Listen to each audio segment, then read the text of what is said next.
저희는 그 아기한테 학대를 당하고 있어요. 저희 모자이크 해주시고 저희 음성 면조도 좀 부탁드릴게요. 32개월 이소혜를 키우고 있는 소혜 아빠 이두성입니다. 소혜 엄마 갱입니다. 선율이 엄마 김지은이라고 합니다. 선율이 아빠 이성웅입니다. 선율이는 4살이고요. 33개월이요.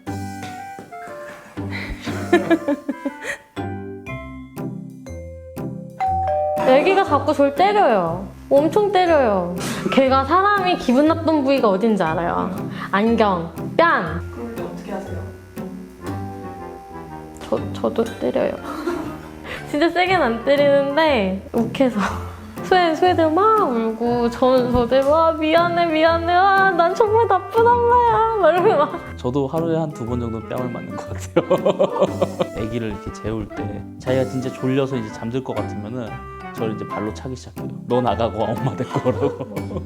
아빠 가! 나가! 막 이렇게 때려요. 손이 아니고 발이야. 소혜는 왜냐고 물어보면 현타가 와요. 걔는 왜 그런지 아직 얘기를 못하기 때문이죠. 책으로 배웠을 때는 왜냐고 물어보라고 했거든요. 그래서 그 단계를 따르는 것 뿐인데 걔는 얘기를 못하고, 하지만 난 단계를 착실히 따르는 사람이라고 그런 느낌이에요. 그걸 전 지켜보고 있고요. 왜 난 지켜보냐고! 이거 나가는 거 아니죠? 저희 남편이 등원을 시켜요. 어린이집은. 입고 싶은 옷이 있어요. 막 공주, 막 샤랄라 이런 옷을 입고 싶은데 아빠 눈에는 이거는 입고 가면 민폐인 거예요. 이건 안 돼라고 얘기하면 더 강하게 주장을 하죠. 서로 타협이 없으니까 이제 아빠는 소리를 지르고 엉덩이라도 찰싹 한 대 때린다든지, 아이는 울고 마무리가 되는 상황. 정말 현타가 오면서 저희 남편 같은 경우는 이제는 체벌이 필요한 때다라고 이제 얘기를 하더라고요. 저희 남편은 나쁜 사람은 아닙니다. 내가 아기를 낳으면은 정말 따뜻한 엄마, 얘기 잘 들어주고 늘 같이 있어주는 엄마가 되자. 현실은 성경에 나와 있는 걸 실천할 수 없는 것처럼.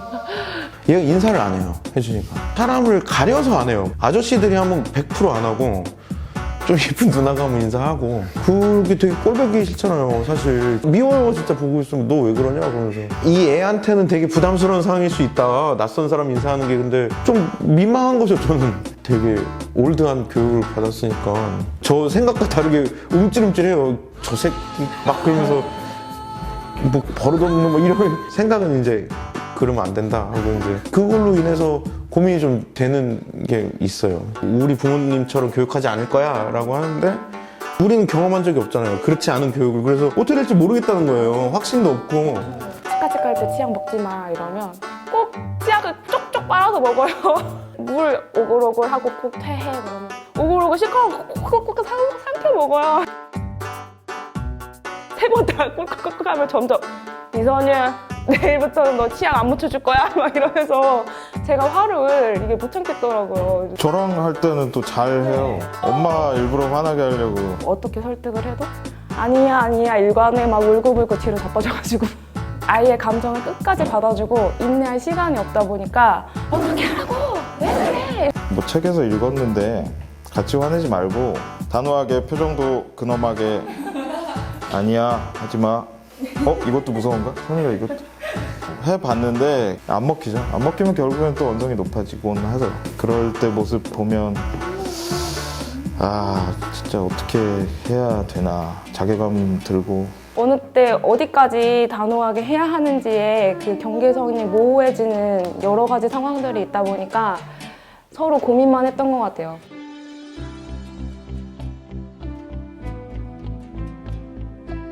그 부분에 대해서 이야기를. 네, 안녕하세요.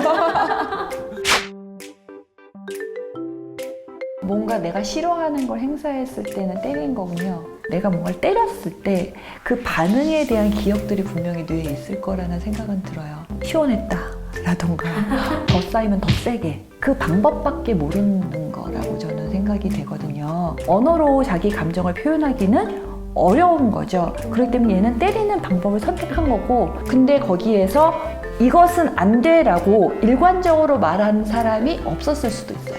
같이 때린다던가 내가 똑같은 방법으로 한다는 거는 그 부분을 조장하거나 아니면 재밌나? 라고 아이가 오해할 수도 있으니까. 어떤 분들은 애기가 엄마를 때리거나 부모님을 때리는 거는 되게 감정이 쌓인 거라서 36개월 이전에는 무조건 받아줘야 된다고. 받아주는 거는요, 감정을 수용하는 거지 때리는 걸 받아주는 건 아니에요. 때리는 순간에 사람을 때리면 안 돼라고 손은 잡지만 너가 정말 화난 건 알아 라고 눈을 마주치면서 감정을 읽어주지 않고 때리지 마라고 얘기를 하니까 아이는 때리지 마가 화내지 마로 들려요. 우리가 바꿔야 되는 건 생각과 행동이지 감정을 바꿀 필요는 없어요. 감정은 자연스러운 거기 때문에. 그러면 네가 화가 날 땐 다른 걸 할 수 있다. 기질에 맞는 적절한 방법을 찾아줘야 되는 거죠. 제가 생각해보면 애기한테 너무 규율적이었던 것 같아요. 다른 걸로 풀려고 했을 순간들이 있었거든요, 예컨대. 갑자기 물 엄청 틀거든요? 근데 전 거기 옆에 가서 우리나라 물 부족 국가라서 전 녹색 땅이라서 엄청 예민한 문제란 말이에요. 나름대로의 방법을 생각해냈었던 건데 안 돼 라고 하게 되는 거네요. 맞아요. 현타 왔어요. 내가 지금까지 뭐 했지? 약간 이런 생각도 조금 들고. 양치질하는 데서 내가 왜 그렇게 힘들까 참기가 뭐 이런 거는 내가 그걸 어떻게 바라보느냐예요. 아빠는 되는데 나는 안 되는 거에 대한 화가 남을 수도 있어요. 아빠 양치는 허용을 하면서 나를 무시하는 거야.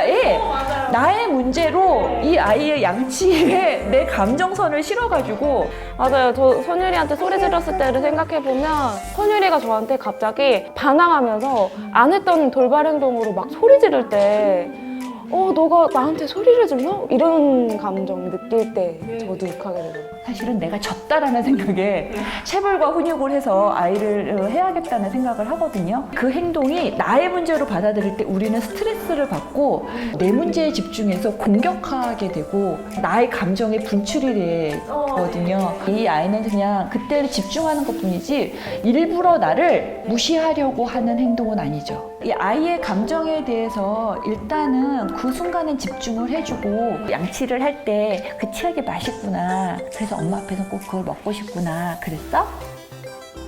그랬어. 지금 발달장애에서 자기 주장이 없으면 건강하지 않은 거예요. 부모가 아이의 감정에 뭔가 수용하지 않았다는 거거든요. 아이가 점점 클수록 저는 아이를 아이라고 생각을 못하고 좀 컸기 때문에 나의 이야기를 이제 들을 만한데 아이가 반항을 하거나 이제 막 그렇게 치닫다 보면은 저도 감정적으로 욱하게 되다 보니까 아이 입장에서 이해를 해줘야 되겠다.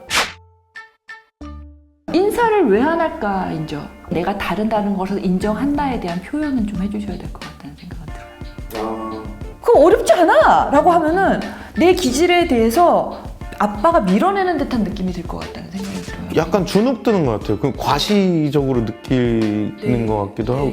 어른에 대한 기준으로 내가 부족함을 자꾸만 받고 그래서 내가 인정받지 못한다는 생각이 들 수가 있거든요. 여기에 맞춰 너는 왜 달라? 이렇게 하다 보면 자기가 틀렸다는 생각으로 인해서 스스로에 대해서 자책하거나 자신감이 없어 하거나 그것이 이제 어떤 면에서 인사를 못하는 것과 연관이 되지 않을까. 좀 무시했구나 내가. 그 아이 입장에서 같이 이해하려고 하고 좀 공감하려고 한다면은 아이는 자기 마음을 표현할 것 같다는 생각이 듭니다. 해보겠습니다. 가능할 것 같습니다. 가능할 것 같습니다. 부모 양육은 학습된 거예요. 그렇기 때문에 다시 다른 방법으로 배워서 학습해서 바꿀 수가 있다는 거죠. 저는 양육은 같이 성장하는 과정이라고 생각하고요. 내가 그런 부모가 되면서 아이들에게도 좋은 롤모델이 되는 거고 그걸 하면서 사실은 우리가 우리를 키우는 거예요. 얘가 이 정도밖에 이해하지 못해 라고 생각하는 것보다 더 많이 이해할 수도 있기 때문에 어쩌면은 아이들 진도가 우리보다 빠를 수 있습니다. 아이는 성장